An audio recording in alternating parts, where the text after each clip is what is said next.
yang bakal diusung PDI Perjuangan masih menjadi misteri. Masukan dan kriteria disebut telah diberikan oleh Presiden Jokowi.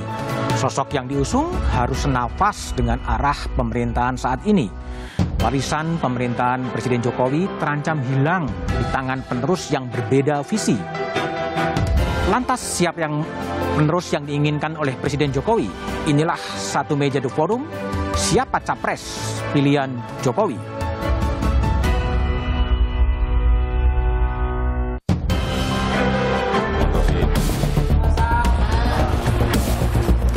Pak Jokowi juga memberikan masukan-masukan kepada Ibu Ketua Umum agar arah ke depan pemerintahan ini senafas.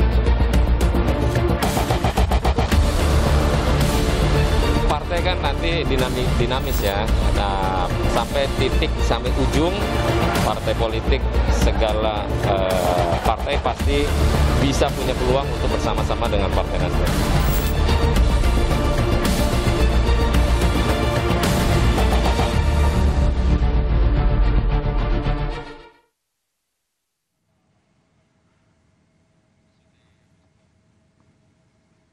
Hakikat pemilu adalah kesinambungan atau perubahan 2024. Itulah tema yang akan saya bahas dalam Satu Meja The Forum malam ini dengan sejumlah narasumber yang telah hadir di studio.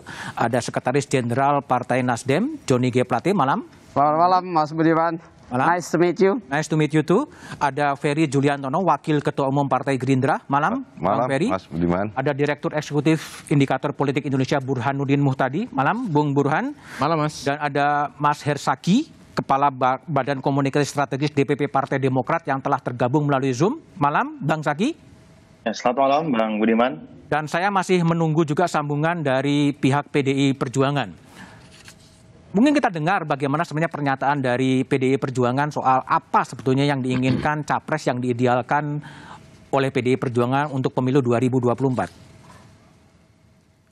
Kita ingin ada kesinambungan dengan pemerintahan Pak Jokowi sehingga Pak Jokowi juga memberikan masukan-masukan kepada Ibu Ketua Umum agar arah ke depan pemerintahan ini senafas. Kalau Pak Jokowi telah menetapkan koridor-koridor strategis melalui pembangunan infrastruktur dan melalui revolusi mental, maka presiden yang akan datang juga harus dalam satu nafas itu. Nggak bisa presiden ke depan tiba-tiba punya orientasi yang berbeda, memindahkan ibu kota di suatu tempat antah berantah. Nah, itu nggak bisa, harus senafas. Oke, saya akan ke Bung Johnny G. Plate. Apakah Nasdem juga akan mengikuti pola PDI Perjuangan untuk mendengar masukan dari Presiden Jokowi untuk menentukan siapa capres 2024? Ya, menjawab pertanyaan Mas Budiman ini harusnya Mas Budiman sudah tahu. Apa tahu? Ya, perlu saya sampaikan bahwa duet PDIP dan Nasdem itu sukses sejak 2014. Oke. Ya, karena ya sudah beberapa kali dan terakhir pada saat HUT Nasdem November yang lalu 2020, Ketua Umum Nasdem Bang Surya Paloh juga secara resmi menyampaikan di hadapan Presiden Joko Widodo bahwa presiden berikutnya adalah presiden yang mampu untuk menjaga kontinuitas pembangunan yang sudah diawali dan berhasil sukses dilakukan oleh Presiden Joko Widodo. Nah, selanjutnya konstitusi mensyaratkan dan undang-undang mensyaratkan yang menentukan calon presiden adalah partai politik. Tapi mendengar Presiden Jokowi gitu? Adalah partai politik. Bahwa sebagai koalisi yang sukses dan inginkan kontinuitas pembangunan, Ketua Umum dan Presiden berdiskusi dan saling bertukar pandang adalah hal yang normal dalam medan politik internal koalisi partai, termasuk dengan Nasdem. Oke, artinya Nasdem akan berbicara dengan Presiden Jokowi? Bukan akan berbicara, Mas. Apa? Nasdem secara kontinu berbicara dengan Presiden. Berbicara terus-menerus untuk mencari capres 2024? Untuk menghasilkan pemimpin yang mampu melaksanakan kontinuitas pembangunan nasional. Itu termasuk tadi yang Sekjen PDIP mengatakan ibu kota negara. Secara gamblang, Sekjen PDIP pun mengatakan hal yang sama. Itulah wujud dari soliditas koalisi yang sudah ya berlangsung secara sukses, ya terus menerus dan berturut-turut sejak tahun 2014. Oke, Bung Ferry Juliantono, Wakil Ketua Umum Partai Gerindra, apakah juga menempatkan Presiden Jokowi sebagai faktor, sebagai capres di 2024? Ya, itu tidak bisa dihindari. Tetapi calon yang muncul tahun 2024 itu kan bisa berasal dari kabinet, dari pemerintahannya Pak Jokowi, tapi bisa juga mereka berasal dari kepala daerah. Nah, bagi Partai Gerindra tentu Ketua Umum Partai Gerindra Pak Prabowo Subianto, apalagi sekarang beliau menjadi Menteri Pertahanan, tentu memahami betul apa yang harus dilakukan pada pemerintahan Pak Jokowi, dan alhamdulillah hasil survei beberapa lembaga survei juga menempatkan Pak Prabowo Subianto menjadi salah satu tokoh yang memiliki angka tertinggi di hasil survei, baik menyangkut elektabilitas dan yang lain-lainnya. Jadi bagi kami di Partai Gerindra, Pak Prabowo Subianto tentu akan menjadi pertimbangan bagi Presiden untuk bisa melanjutkan kesinambungan ataupun menjadikan pemerintahan menjadi lebih baik. Dan saya rasa sekarang Partai Gerindra juga bersama Pak Plate, Partai Nasdem dan yang sekarang di dalam pemerintahan tentu tidak keberatan. Artinya Presiden Jokowi sudah menyetujui quote-unquote Pak Prabowo maju sebagai kontestan di 2024? Saya rasa kan sekarang Pak Jokowi sebagai Presiden kelihatannya quote-unquote ya memberikan kebebasan kepada masing-masing menterinya untuk melakukan kegiatan-kegiatan dalam konteks mempopulerkan yang bersangkutan masing-masing tanpa melupakan tanggung jawab sebagai menteri. Ada beberapa menteri-menteri yang kita tahu bahwa ya dibiarkan gitu, dan menurut saya ini adalah satu sikap yang diambil oleh Presiden dalam rangka untuk mempersiapkan gitu. Tetapi juga di luar kabinet kan juga ada kepala-kepala daerah yang juga kita tahu memiliki kedekatan juga dengan Presiden. Nah, itu yang kita nggak tahu gitu. Tapi bagi Partai Gerindra tentu kami punya harapan, apalagi Pak Prabowo alhamdulillah hasil surveinya juga masih tetap tinggi, yaitu bisa menjadi pertimbangan bagi Pak Jokowi, dan mudah-mudahan partai-partai yang di dalam pemerintahan juga bisa mendukung. Mas Budiman, saya perlu tambahkan ya, supaya jangan sampai publik dalam rangka pendidikan politik menangkap secara keliru. Saat ini Presiden Joko Widodo dan seluruh anggota kabinet sedang fokus penanganan pandemi COVID-19 dan pemulihan ekonomi.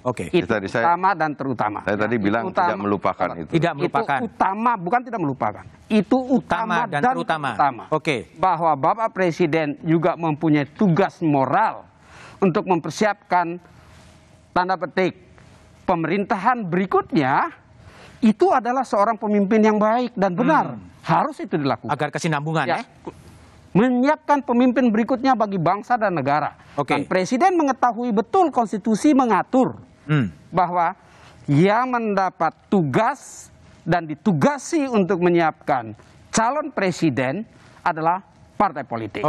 Baik. Nasdem tidak saja menyiapkan calon presiden. Kami melakukan orkestrasi untuk menghasilkan presiden berikutnya.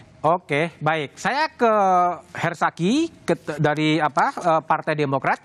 Bang Saki, jadi apakah Demokrat juga melihat bahwa Pak Jokowi sebagai kingmaker ya untuk menentukan siapa calon presiden 2024? Bung Saki gimana melihatnya? Ya, pertama begini, Bang Budiman, kami senang sekali tadi mendengar teman-teman dari partai pemerintah, ada Pak Menteri Johnny G. Plate dan juga Bang Ferry Juliantono gitu, menegaskan bahwa pandemi dan krisis ekonomi menjadi prioritas saat ini bagi partai pendukung pemerintah. Karena kami juga, Mas AHY dan Partai Demokrat selama 2 tahun ini, di tengah pandemi ini, meskipun kami di luar pemerintahan, tapi kami juga fokus bagaimana bisa membantu pemerintah mengatasi pandemi dan juga membantu rakyat dalam krisis ekonomi. Nah, tentunya semangat yang sama ini akan sangat baik memang, ini kami senang sekali gitu. Karena kami di luar saja membantu pemerintah agar bisa membantu mengatasi pandemi dan ekonomi. Yang kedua, kami juga masih menyampaikan bahwa di tengah keterbatasan kami sebagai partai yang berada di luar pemerintahan dan juga ada gangguan yang luar biasa di tahun 2021 lalu melalui upaya pembegalan politik, tapi kami semua tetap berupaya maksimal membantu rakyat. Inilah yang kemudian ternyata termanifestasi ya dalam berbagai survei yang menunjukkan peningkatan hasil elektabilitas luar biasa Partai Demokrat dan juga Ketua Umum AHY. Ini mesti kami tegaskan kembali juga. Kami sampaikan tentu terima kasih kepada rakyat Indonesia atas kepercayaannya. Kami yang berada di luar pemerintahan ternyata juga menjadi tumpuan untuk harapan rakyat. Nah, menyambung kepada Bapak Presiden Joko Widodo tentunya terkait Capres di 2024. Harapannya bagi kami tentu akan menjadi legacy ya, atau peninggalan bagi Bapak Joko Widodo jika membuka ruang yang seluas-luasnya untuk munculnya tokoh-tokoh yang mampu memberi jawaban atas harapan rakyat ke depan. Harus dilakukan terobosan tentunya, salah satunya dengan melakukan reformasi terhadap berbagai aturan hukum yang menghambat munculnya tokoh-tokoh baru ini. Apa itu? Ya, salah satunya menurut kami adalah ambang batas presiden gitu. Ini menurut kami, bukan ya, ini kan bukan tema malam ini, tapi jadi kami tidak akan membahasnya. Ya. Kemudian kami ingin sampaikan juga bagaimanapun Mas AHY sebagai satu-satunya tokoh ya dari generasi milenial yang menjadi ketum parpol, yaitu Partai Demokrat, dan Partai Demokrat ini sendiri punya pengalaman di masa lalu gitu. Jadi Mas AHY ini akan siap misalnya menjadi bridging generasi antara generasi old ya dengan generasi milenial. Nah, tentunya kita juga masih melihat bagaimanapun berbagai lembaga survei yang kredibel itu menunjukkan keinginan yang kuat dari rakyat. Bahwa pengganti Bapak Presiden Joko Widodo ini adalah tokoh-tokoh yang bebas dari kasus korupsi. Itu bersih. Kemudian yang kedua adalah ada unsur kuat agamanya, religius, perhatian kepada masyarakat, dan cerdas. Nah, Mas AHY kami lihat juga masuk dalam kriteria itu ya. Baik, Bung Zeki. Tapi kita fokuskan dulu konsolidasi kami di internal, dan kami juga akan bantu masyarakat atasi COVID.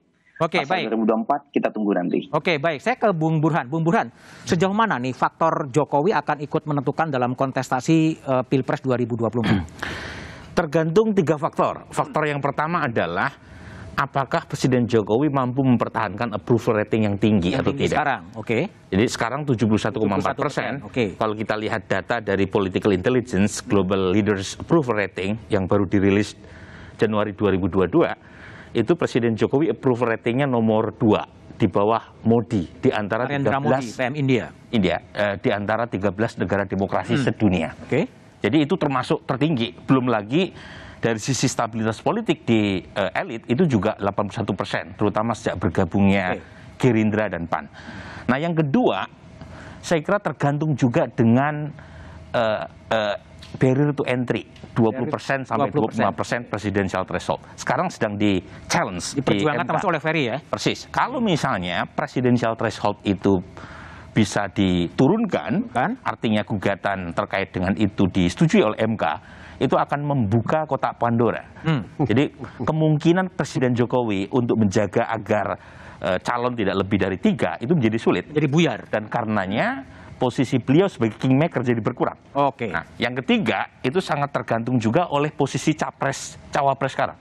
Kalau kita lihat peta hari ini, itu survei-survei hampir semuanya mengatakan tidak ada calon presiden yang dominan. Jadi misalnya Pak Prabowo meskipun peringkat pertama, tetapi perolehan suaranya udah drop dibanding perolehan 2019. Cuma 20-an%. Padahal 2019 44,5%. Ganjar Pranowo meskipun di peringkat kedua, tapi stagnasi dari sisi popularitas terjadi selama beberapa bulan. Jadi popularitasnya itu stuck di angka 65,6%. Elektabilitas memang meningkat. Nah, Anies Baswedan juga tidak lebih dari 20%. Artinya top 3 ini juga tidak begitu dominan seperti yang kita saksikan di tahun 2014 ketika Pak Jokowi pertama kali muncul atau Pak SBY ketika tahun 2004. Nah, kalau misalnya ketiga hal ini itu betul-betul terjadi, approval rating masih tinggi, artinya semua partai ingin dapat berkahnya Pak Jokowi, dan saat yang sama presidential threshold tetap 20-25%, dan saat yang sama pula last minute capres tidak ada yang dominan, Pak Jokowi menjadi the Uber Kingmaker. Tapi kalau misalnya ketiga hal tadi tidak terjadi, approval rating drop, pemulihan ekonomi memburuk, penanganan COVID kembali acak-adut, saat yang sama kita tahu misalnya presidential threshold dihapus atau bahkan muncul calon yang dominan, maka grip Pak Jokowi untuk memunculkan all president man menjadi berkurang. Oke, baik. Bung Joni Plate, jadi ada juga analisis bahwa PDIP dan Nasdem di 2024 akan pisah. Tapi apakah juga kemudian kalau pisah memang faktor Pak Jokowi juga akan kemudian tetap akan menjadi faktor yang menentukan dalam preferensi pilihan politik capres dari Partai Nasdem? Tapi jawaban dan analisa Bung Joni setelah jeda berikut ini.